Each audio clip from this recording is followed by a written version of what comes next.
اصرفش من الاول، انا اصرف اول ما يبقى عندي زبون.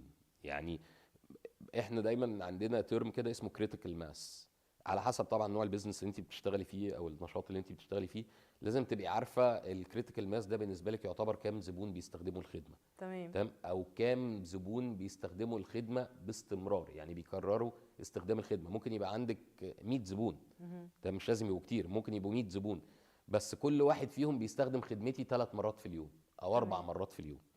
تمام، فالتكرار برضو بتاع استخدام الخدمه. اول ما توصلي للكريتيكال ماس ده ايا كان عدده قد ايه، يعني هو ده اللي انت بتحددي فيه بقى. لا طب انا محتاج اعدي النقطه دي، وبدل ال100 دول اخليهم 150 او 200.